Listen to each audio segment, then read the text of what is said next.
तुमच्यासोबतही असं होतं का की तुम्ही खूप अभ्यास करता, तुम्ही खूप जास्त अभ्यास करता, तुम्ही खूप मन लावून अभ्यास करता, पण तरीही काही वेळानंतर किंवा एखाद्या दिवसानंतर किंवा ज्यावेळी तुम्ही एक्झाम देता त्यावेळी तुम्ही तुमचा केलेला अभ्यास विसरून जाता?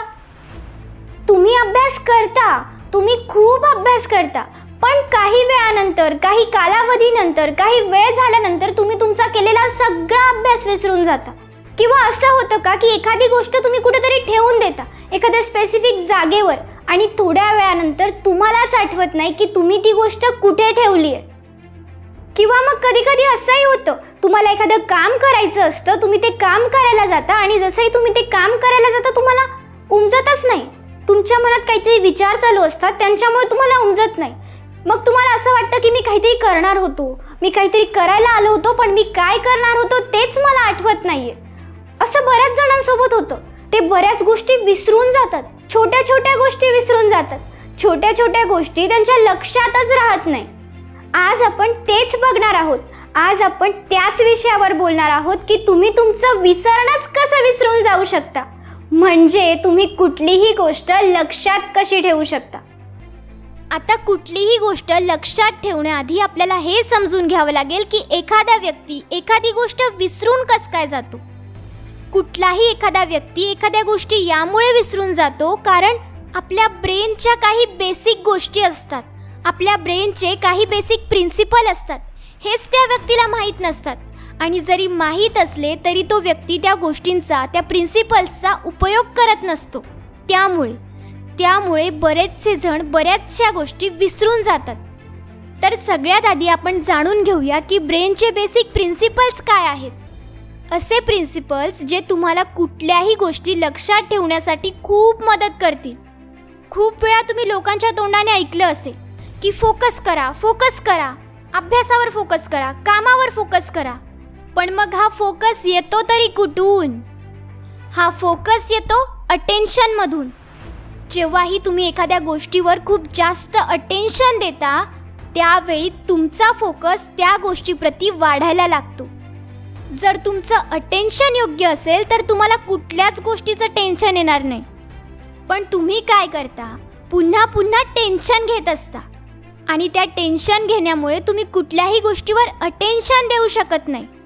आता सगळ्यात आधी तुम्ही अटेन्शनबद्दल काही गोष्टी जाणून घ्या. सगळ्यात पहिलं म्हणजे better attention is equal to better learning. याचा अर्थ असा आहे की जितकं जास्त लक्ष तुमचं एखाद्या गोष्टीकडे असेल ना तितकं जास्त तुम्ही त्या गोष्टीला शिकू शकता. अटेन्शनबद्दल दुसरी आणि सगळ्यात महत्त्वाची गोष्ट म्हणजे की ज्यावेळी तुम्ही एखाद्या गोष्टीला करतात, ज्यावेळी तुम्ही एखादं काम करत असतात, ज्यावेळी तुम्ही तुमचा अभ्यास करत असतात, तर त्यामध्ये तुमचं अटेन्शन सुरुवातीच्या 10 मिनिटापर्यंत खूप जास्त असतं आणि त्यानंतर तुमचा ब्रेन, तुमचं मन हे भटकायला लागतं. याचा अर्थ खूप साफ आहे की ज्यावेळी तुम्ही एखादी गोष्ट शिकायला सुरुवात करता किंवा तुम्ही एखादी गोष्ट समोरच्याला शिकवत असता त्यावेळी तुम्हाला एक गोष्ट लक्षात ठेवायची आहे की येणाऱ्या 10 मिनिटांनंतर असं काहीतरी करायचं आहे की तुमचं अटेन्शन परत पुन्हा त्या गोष्टीकडे लागलं पाहिजे. आता तुम्ही म्हणणार की आम्हाला माहिती झालंय की फोकस महत्त्वाचा असतो आणि फोकस काय असतो ते. फोकस येतो अटेन्शनमधून. पण हे तर सांगा की मग अटेन्शन कुठून येतं? कुठल्याही गोष्टीवर आपण अटेन्शन कसं पे करतो? आता समजा तुम्हाला कुठल्याही गोष्टीमध्ये अटेन्शन आणायचंय, अटेन्शन लावायचंय, तर त्यासाठी तुम्हाला 3 गोष्टींची गरज पडते. पहिलं म्हणजे अवेअरनेस, दुसरं आहे इम्पॉर्टन्स आणि तिसरं आहे इंटरेस्ट. ज्याही गोष्टीवर तुम्हाला फोकस करायचा आहे त्यावर तुम्हाला तुमचं अटेन्शन आणायचं आहे. आणि जर अटेन्शन आणायचं असेल तर अवेअरनेसही असली पाहिजे, काहीतरी नॉलेज असलं पाहिजे ना. तुम्ही जे करताय त्याबद्दल तुम्हाला माहिती असली पाहिजे, त्या क्षेत्रातलं थोडंफार नॉलेज तुम्हाला पाहिजे की ते नेमकं काय आहे, ते करून तुम्हाला काय मिळणार आहे, ते तुम्ही का करताय. जेव्हा तुम्हाला ते सगळं काही माहिती असेल त्याच वेळी तुमचं अटेन्शन तिथे येईल. जर तुम्हालाच माहिती नसलं की तुम्ही काय करताय, तुम्ही कशाचा अभ्यास करताय, तुम्हाला काहीच माहिती नाही आहे, तुम्ही फक्त वाचत चाललाय, तर तुम्हाला काहीच उमजणार नाही. दुसरी गोष्ट आहे इम्पॉर्टन्स. तुम्ही जी गोष्ट करताय त्या गोष्टीचा इम्पॉर्टन्स, त्या महत्त्व तुम्हाला माहिती असलं पाहिजे. जसं की एखादा मुलगा शाळेत जातो तर तिथे जे काही शिकवलं जातं त्याकडे त्या मुलाचं भलेही पूर्ण लक्ष नसतं, एवढं लक्ष कुणीच देत नाही. पण जसंही टेस्ट येतात, जसंही एक्झाम येतात, त्याच मुलाचं अटेन्शन त्याच अभ्यासाबद्दल वाढायला लागतं. का? कारण टेस्ट येत आहे. टेस्ट आल्या की त्याला अभ्यासाचा इम्पॉर्टन्स समजतो की टेस्ट देण्यासाठी, एक्झाम देण्यासाठी अभ्यास महत्त्वाचा आहे. आणि तिसरं आणि सगळ्यात महत्त्वाचं आहे इंटरेस्ट. जर तुम्ही जी गोष्ट करताय त्यात इंटरेस्टच नसेल तर तुम्ही त्या गोष्टीमध्ये अजिबात टेन्शन लावू शकणार नाही. याचा अर्थ असा आहे की तुम्हाला कुठल्याही गोष्टीमध्ये जर अटेन्शन लावायचं असेल ना, ती गोष्ट तुम्हाला करावीशी वाटली पाहिजे, ते काम तुम्हाला करावंसं वाटलं पाहिजे, तो अभ्यास तुम्हाला करावासा वाटला पाहिजे. आता तुम्ही म्हणणार की हाच तर सगळ्यात मोठा प्रॉब्लेम आहे. जर आम्हाला कुठल्या गोष्टीमध्ये इंटरेस्ट वाटला असता तर आम्ही स्वतःहून फोकस नसतं केलं का? आम्ही कशाला व्हिडिओ बघितले असते? आम्हाला कशाची गरज पडली असती? कशाचीच नाही.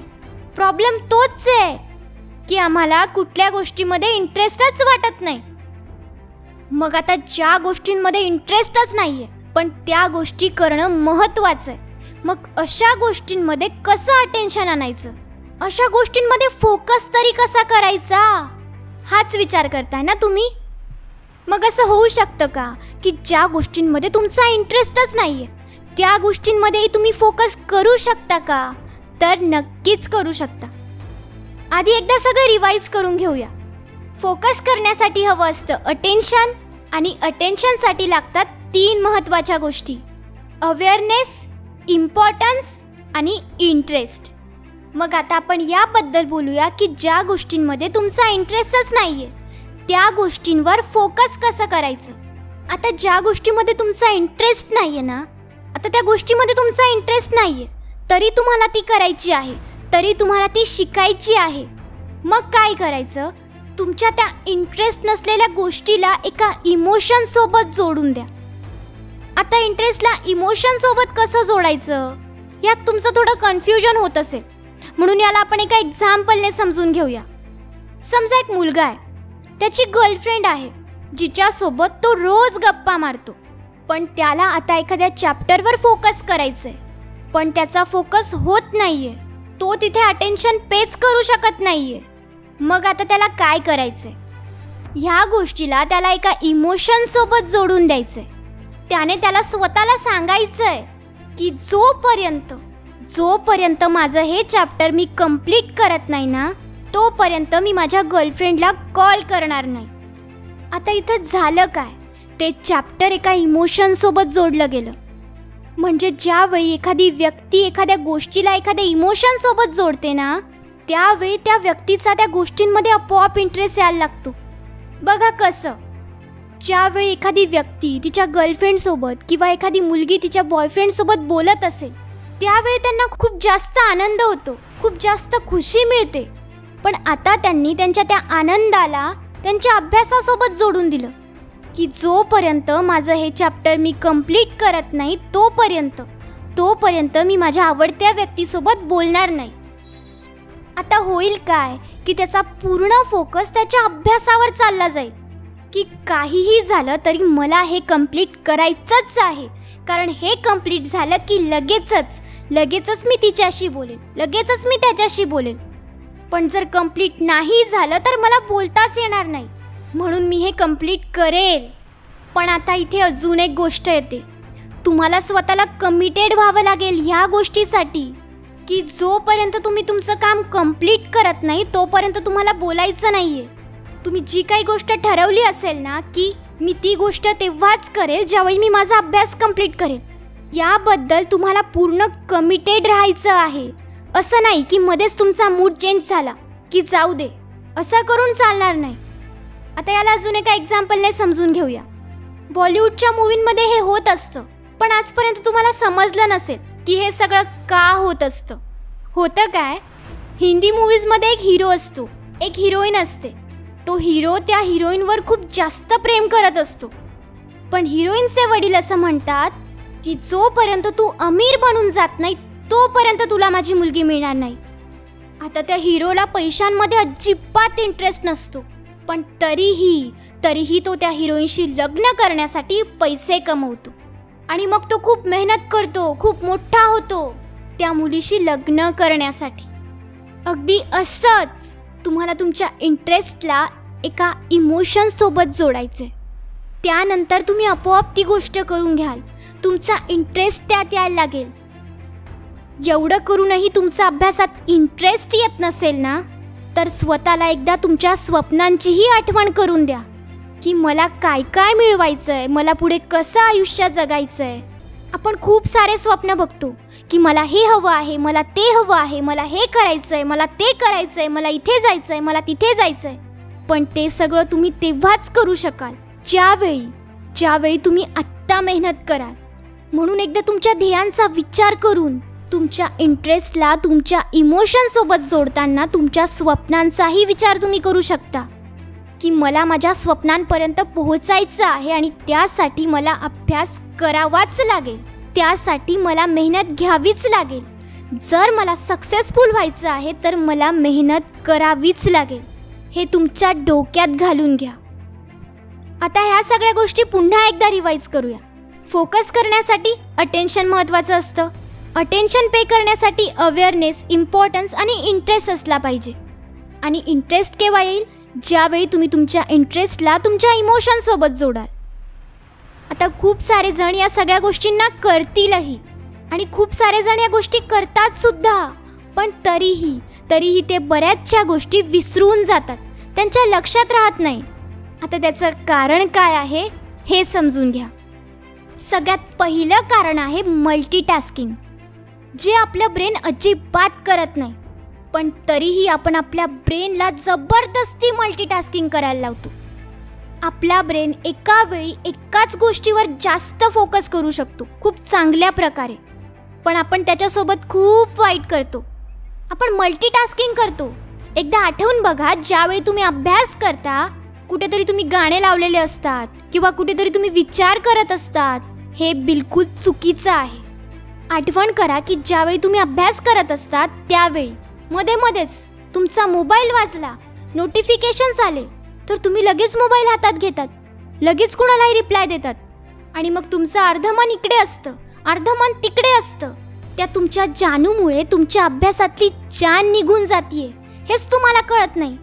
मुळात काय, तुम्ही ज्यावेळी जी गोष्ट करताय ना त्यावेळी त्या एकाच गोष्टीकडे लक्ष द्या.